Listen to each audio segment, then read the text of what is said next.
बरं ऐक ना, थोडं सांगायचं राहून गेलं. माझं तुझ्यावर खूप प्रेम आहे, हे शब्दात मांडायचं राहून गेलं. तू म्हणशील, हे काय आता नवीन? ॲक्च्युली नवीन नाही, जुनंच आहे. फक्त मनात होतं ते मनातच राहून गेलं. माझं तुझ्यावर खूप प्रेम आहे, हे शब्दात मांडायचं राहून गेलं. हे असं बोललं म्हणजे खूप प्रेम का? नाही, तसंच काही नाही.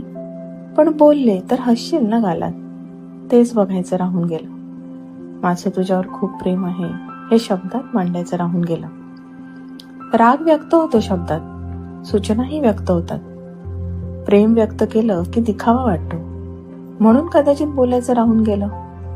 माझं तुझ्यावर खूप प्रेम आहे, हे शब्दात मांडायचं राहून गेलं. चलो देर आहे दुरुस्त आहे, म्हटलं आता तर बोलूनच टाकूया.